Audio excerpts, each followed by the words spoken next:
एक बार फिर से स्वागत है आपके चैनल लाइफ चेंजर गुरुजी में। आज हम पढ़ने वाले हैं लोक देवता पाबू जी के बारे में। अपने रामदेव जी और गोगा जी के बारे में पढ़ लिया है पहले की वीडियोस में। आप जाके देख सकते हैं जिन्होंने अभी तक नहीं देखा है। तो देखो, बाबू जी के बारे में अपन जानते हैं कि इन्हें ऊँटों के देवता के नाम से भी जाना जाता है। इनके जन्म स्थान की बात करें तो इनका जन्म जो था 13वीं शताब्दी में जोधपुर जिले के कोल्लू गांव में, या जिसे आप कोल्लूमंड गांव भी कहते हैं, जो बाड़मेर में पड़ता है। ठीक है, जिला लगता है वहाँ पे हुआ था। इनका वंश कौन सा था? राठौड़ वंश था। और इनके पिता का नाम था धांधल राठौड़ और माता का नाम था नुंदल दे। इनका लोक देवता के रूप में क्यों मानते हैं? क्योंकि गौ की रक्षा करते थे और नारी रक्षा में ये अव्वल रहते थे। ठीक है, इसके बाद अपन बात करते हैं कि इनकी शादी की बात।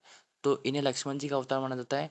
तो कहा जाता है कि लक्ष्मण जी ने उस समय में 3 फेरे लिए थे और इन्होंने इस समय 4 फेरे लिए थे। और इनके विवाह में देवली चरण की जो क्या है, गायों को बचाने के लिए क्या होते हैं, अपनी शादी छोड़कर चले जाते हैं। और गाय को छुड़ाते हुए वीरगति को प्राप्त होते हैं, इसलिए इनका युद्ध में बलिदान हो जाता है।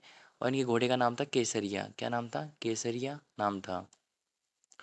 आगे अपन इसके बारे में पढ़ते हैं। तो पाबू जी की जो पढ़ होती है, पढ़ यानी ये क्या होती है, कपड़े का एक उनकी पूरी जीवनी लिखी होती है, जिसे कौन सुन के सुनाते हैं? इनके अनुयायी सुनाते हैं। ठीक है, किसके साथ? रावणत्ते औजार के साथ। तो देखो, इसको यूनेस्को में रखा गया है क्योंकि बापू जी की पढ़ क्या है, सबसे लंबी है। ठीक है, इनका मंदिर क्या है, गुजरात में स्थित है। हजारों जो राजस्थान और गुजरात के जो लोग हैं काफ़ी यहाँ पे आते हैं। ऊँट पालक जाति जो होती है, ये उनके देवता कहलाते हैं। मैंने बताया था ऊँटों के देवता कहलाते हैं कौन? पाबू जी। तो राजस्थान की रेवाड़ी, कच्छी, परमार, मेघवाल और भाट जैसी जो जातियाँ होती हैं, वो पाबू जी को क्या मानती है? अपना कुल देवता मानती है। इनका मेला जो है कोलवंड गाँव बाड़मेर में लगता है। इनका जन्म स्थान भी वही है और इनका मेला भी वहीं लगता है। तो देखो, पाबू जी का जन्म स्थान और मुख्य मंदिर क्या है, यहीं पे स्थित है। एक बात ध्यान रखना, इनका जो मेला कब बढ़ता है? माघ शुक्ल पक्ष की नवमी को बढ़ता है। ठीक है, हर साल।